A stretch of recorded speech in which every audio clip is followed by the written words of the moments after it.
अब बात करेंगे महिंद्रा लाइफ स्पेसेस की, जो एक देश की जाने मानी रियल एस्टेट कंपनी है। कंपनी में काफ़ी बड़े इंस्टीट्यूशनल इन्वेस्टर और म्यूचुअल फंड्स ने काफ़ी निवेश कर रखा है और कंपनी ने अब तक बहुत सारे प्रोजेक्ट सक्सेसफुली डिलीवर किए हैं। रिजल्ट्स हालांकि पिछले कुछ क्वार्टर्स में उतने शानदार नहीं रहे हैं, उसके कारण भी हैं, अभी हम लोग समझेंगे।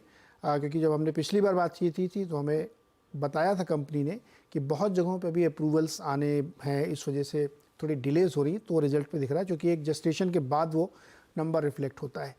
तो FY25 कैसा रहने वाला कंपनी के लिए, कितने नए प्रोजेक्ट लॉन्च करेंगे, प्राइसिंग क्या होगी, इन सब पे बातचीत करेंगे। हमारे साथ हैं बातचीत करने के लिए कंपनी के MD and CEO Amit Kumar Sinha ji. Amit ji, बहुत बहुत स्वागत है। Neeraj ji, thank you, good to meet you. Sir, कैसा चल रहा है आजकल रियल एस्टेट? क्योंकि हमने तो देखा था कि देखा क्या मतलब अभी चल ही रहा, बहुत शानदार कमेंट्री वो किसी भी ब्रोकरेज हाउस की देखिए, किसी भी एनालिस्ट की देखिए, तो रियल एस्टेट में कहीं कोई ख़राब कुछ बोलता ही नहीं है। आप बताइए सर, कैसा चल रहा है, क्या चल रहा है? वेल, अभी तो मैं बोलूँगा कि तीन चीजें हैं। पहली है कि मार्केट में काफी डिमांड अच्छी है। तो आपने इंडस्ट्री के बारे में देखे, मैं महिंद्रा लाइफ स्पेस में फिर कवर करूंगा, लेकिन जो ओवरऑल कोविड के बाद जो गर्मी आई है मार्केट में, गर्मी in terms of demand, not in terms of stock prices and all, वो काफी अच्छी है, वो सबल है। मतलब जो लोग घर ओन नहीं करते थे वो घर ओन करना चाहते हैं। जो लोग घर ओन करते हैं वो बड़ा घर चाहते हैं, आ, वो अच्छा घर चाहते हैं, उसमें एमिनिटीज चाहते हैं। तो डिमांड काफी आई है, वो काफी दिनों तक चलेगी। और मैं आपको जी एक स्टेटिस्टिक देता हूँ, डेटा। इंडिया में इस फाइनेंशियल ईयर में करीब 5.5-6 लाख घर बिकेंगे ऑर्गेनाइज सेक्टर में। चाइना में थोड़ा से ऊपर नीचे हुआ है, लेकिन वहां पे इससे 26 गुना घर बिके थे पिछले साल। सो 1.3 करोड़ घर बिके थे। तो आपको अब हमारी पॉपुलेशन तो सेम हो गई है, ओबियसली उनका अर्बनाइजेशन 36 सिटीज में है, हमारा 10 सिटीज में है, तो उसका इम्पैक्ट आएगा। लेकिन डिमांड के हिसाब से अगर आप देखें तो बहुत तेजी है। तो फ्रॉम ए तो दैट्स पॉइंट वन। सेकंड है कि दूसरा, ये फ्लाइट टू क्वालिटी हो रही है, क्योंकि ये GST, इवन डीमॉन, रेरा, इन्होंने काफी प्रेशर डाला है रियल एस्टेट डेवलपर्स पे कि भाई आप कस्टमर्स को कभी भी जो भी चीज दें ट्रांसपेरेंटली करें, अच्छा प्रोडक्ट दें, जो प्रॉमिस करें वो डिलीवर करें। तो काफी फ्लाइट टू क्वालिटी हुई है, जिसमें जो बड़े बिल्डर्स हैं, एस्टैब्लिश बिल्डर्स हैं, जिनका कॉस्ट ऑफ फंडिंग अच्छा है, डेट टू इक्विटी रेशियो थोड़ा सा कंजर्वेटिव है, वो ही सरवाइव करेंगे। तो हम लोग देख रहे हैं कि अनऑर्गेनाइज सेक्टर से ऑर्गेनाइज सेक्टर जो फ्लाइट टू क्वालिटी है वो काफी अच्छी हो रही है। और तीसरी बात है महिंद्रा लाइफ स्पेसेस के बारे में। जैसा आपने देखा है कि हमने भी अपनी कंपनी को काफी एग्रेसिवली रीपोजिशन किया है। मेरे को आए हुए करीब 10 महीना हो जाएगा अब। हम चाहते हैं कि जो इंडस्ट्री में स्ट्रॉन्ग डिमांड है, कंज्यूमर की डिमांड है और फ्लाइट टू क्वालिटी हो रही है, वो हमारी ब्रांड इतनी स्ट्रॉन्ग है, उसको हमें कैपिटलाइज करना है। कस्टमर्स हमें चाहते हैं, हम अच्छा प्रोडक्ट बना रहे हैं, उसकी डिमांड बड़ी अच्छी चल रही है। एक महिंद्रा विस्ता प्रोजेक्ट हमने पिछले महीने लॉन्च किया है, वो ऑलमोस्ट सोल्ड आउट सिचुएशन में है। जो हम कभी 1-1.5 साल में बेचते हैं वो 1 महीने में हमें आ गया है बिजनेस। तो अच्छे प्रोडक्ट, अच्छे कस्टमर, अच्छी market, they are all coming together for us. तो अच्छा चल रहा है एंड हमें ये बिलीफ है कि ये थोड़ा लंबा साइकिल चढ़ेगा, तो 2-3-4 साल। अमित जी, ये बताइए कि क्या महिंद्रा लाइफ स्पेस अब ये इस बात को मानता है कि लग्जरी और थोड़ा प्रीमियम सेगमेंट में ज़्यादा फोकस करना चाहिए, क्योंकि वहाँ पैसे ज़्यादा बन रहे हैं, वहीं डिमांड भी आ रही है? मास हाउसिंग में या अफोर्डेबल हाउसिंग में कुछ रखा नहीं है, माल भी नहीं बिक रहा और पैसे भी इतने नहीं बन रहे हैं।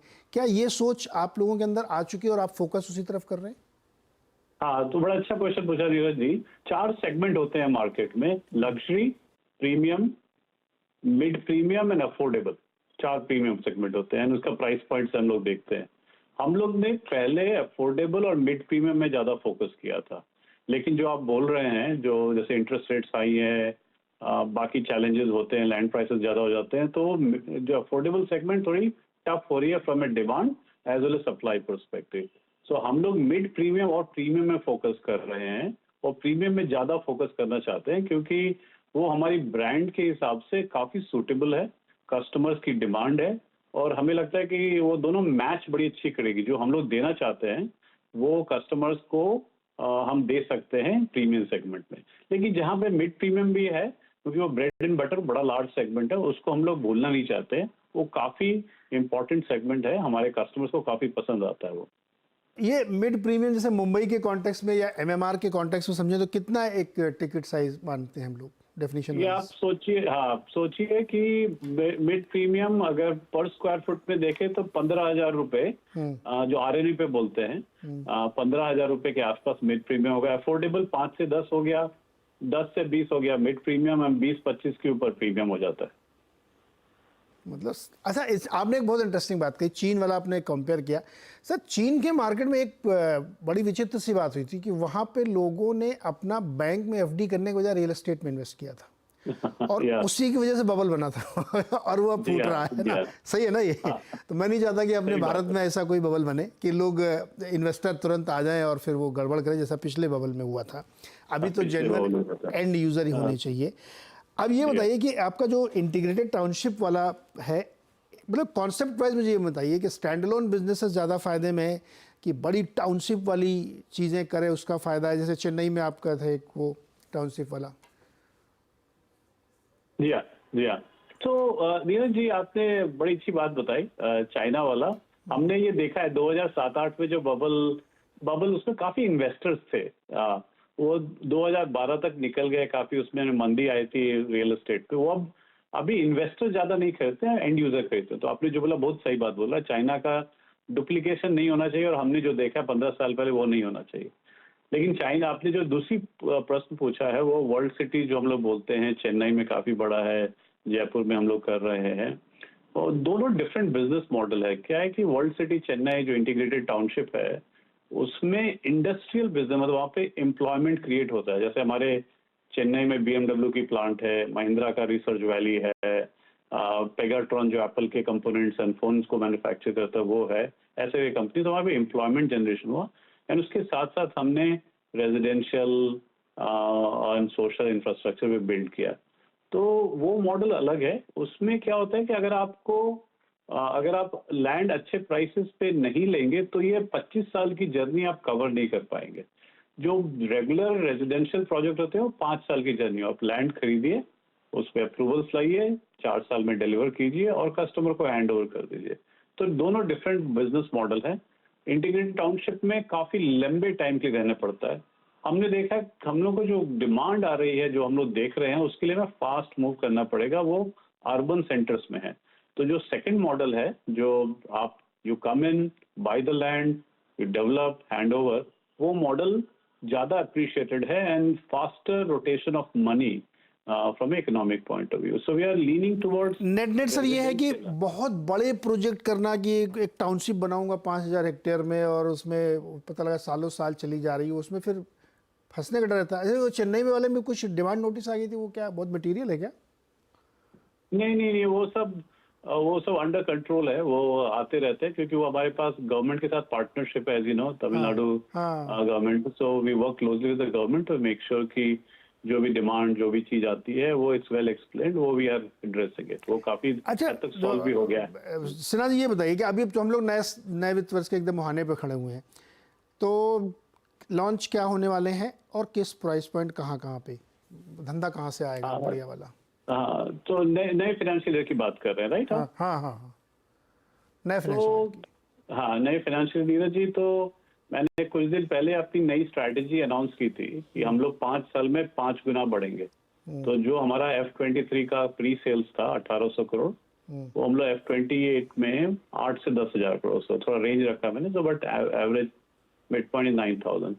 उसको ध्यान में रखते हुए हम लोग ग्रो कर रहे हैं, और हमने काफी एफर्ट मारा है टू गेट जो लैंड पार्सल्स, अप्रूवल्स। तो ऐसे करके काफी एक्साइटिंग ईयर है। अब Q4 में ऑलरेडी देख रहे हैं, हम लोग करीब 3 लॉन्च कर ही चुके हैं, चौथा लॉन्च का वेट कर रहे हैं। उसका इम्पैक्ट हमें फाइनेंशियल ईयर में आएगा, और ऑलमोस्ट 8 से 10 नए लॉन्च और करने वाले हैं हम नेक्स्ट फाइनेंशियल ईयर में।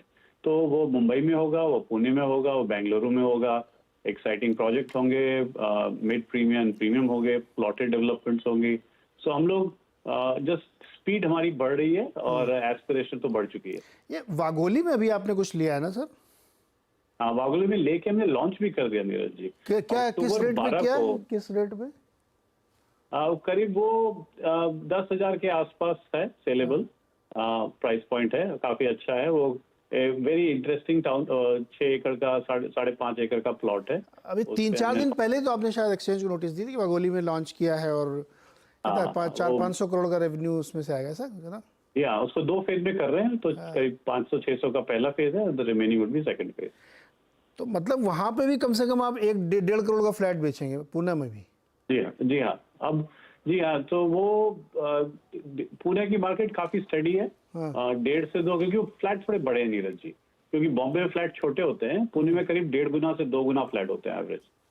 तो मतलब 1500 स्क्वायर फीट का फ्लैट है तो सिंपली 1.5 करोड़ प्लस उसमें आप पार्किंग और क्लब और पता नहीं क्या क्या जोड़ के 2 करोड़ के बिल बना देंगे, राइट? हाँ हाँ, दे आप आइए, आपको डिस्काउंट देंगे, आप चिंता मत कीजिए। नहीं अरे सर, मैं तो मुंबई में दीजिए ना।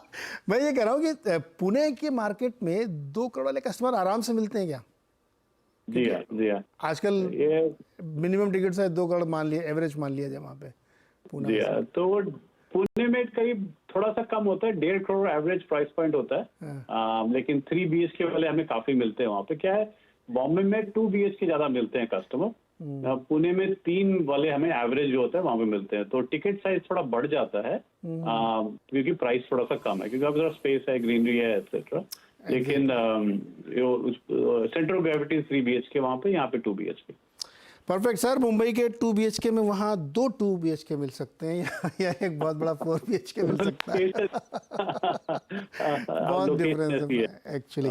सर बहुत बहुत शुक्रिया सिन्हा जी, और हम लोग अब जब आप Q4 के रिजल्ट लेके आएंगे तो हम लोग उस समय बातचीत करेंगे, देखेंगे किस तरह की तस्वीर है। आज के लिए सर बहुत बहुत शुक्रिया आउटलुक देने के लिए। Thank you Neeraj ji. तो ये थी महिंद्रा लाइफ स्पेस के मैनेजमेंट से बातचीत। और वाघोली पुणे के पास, विमान नगर के पास एक जगह है जहाँ पे एक बड़ा प्रोजेक्ट लॉन्च किया गया है।